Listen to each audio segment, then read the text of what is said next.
Welcome to the Short Funk Podcast. I'm Tom Barbalet. Following the thrash metal theme, one of my favourite Metallica songs is a song called Ride the Lightning, and it's in their second album. It's associated with a gentleman who has various mental health issues that obviously has done something to merit the death penalty, probably killed someone, but that isn't part of the song. The song describes the experience that he has from being strapped into the electric chair to finally being executed. I thought to myself, I know a little bit about the electric chair. I certainly know the stuff associated with Edison, poor elephant that was killed in order to demonstrate the safety of the electric chair. Safety here has a very loose meaning, but for folks who listen in outside the US, as I'm sure all our US listeners understand how the electric chair works, the idea is that they strap an electrode to the fellow. I think almost all the executions through the electric chair have been of men. I'm sure there's someone out there that knows the one woman or two women. I think Elaine Warnock's got lethal injection. I'm just trying to think of all the female folks that I've known that have been killed by some form of capital punishment. But anyway, returning to the topic at hand. The purpose of the electric chair is contact on the top of the brain and a contact on, I think, typically the right leg. And it just basically cooks all the organs in between, through the brain, through to the leg. And as far as means of dying goes, it's not particularly swift. I mean, typically it's in the order of, seconds worth of probably quite excruciating pain until you eventually become unconscious and then the core of your body is cooked. I thought about listening to this song. It's a 6-minute song. It's obviously a very slowed down version of the artist's interpretation. Interesting little factoid, and I'm full of these associated with this particular topic.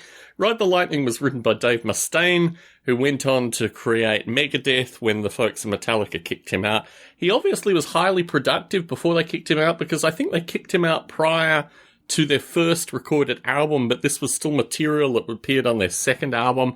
Anyway, moving on from that.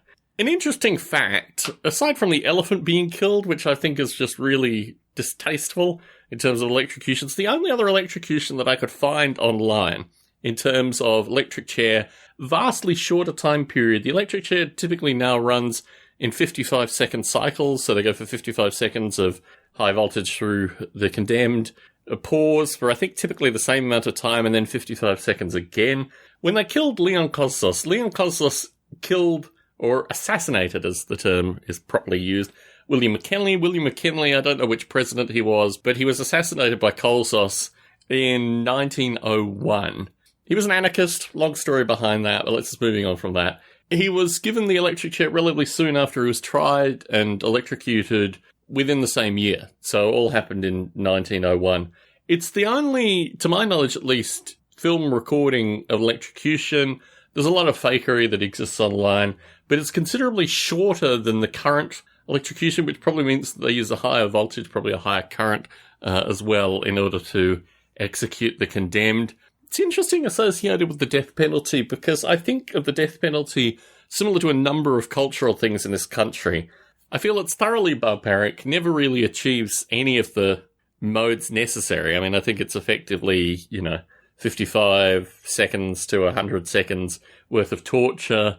And, when you have life imprisonment without the possibility of parole, killing people in these circumstances, I mean, some of the times the guys actually ask to be killed, actually ask for the electric chair. They have options now, either lethal injection or the electric chair, and I think, was it 6 out of 100 potentially have opted for the electric chair over lethal injection? It just strikes me as a very, very strange way to deal with your criminals. But it's one of these things which I have to find in terms of just cultural norms where, irrespective of my own personal emotions, I can't oppose it in any meaningful sense. I mean, I can say that I'm against it, but that's meaningless in a country that imposes execution of one means or another. And I think about this in terms of just the amount of time I can spend on these various issues. My mother is a lifelong member of Amnesty International, obviously long history of opposing things like the electric chair, in fact, any form of capital punishment.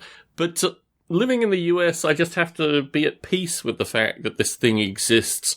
And ultimately, we have folks such as Metallica who editorialize this in musical form. When I reflect on popular music versus these kind of darker forms of music, I feel thoroughly upset, disgusted in fact, with how rap music in general, my preferred musical form, has been thoroughly corrupted into just being pop crap, for want of a better term, whereas these other forms of music, here thrash metal, are able actually to explore things of kind of darker societal interest, which ultimately I think gives it a greater artistic virtue in some sense. Tom Barbalet in San Jose, signing out.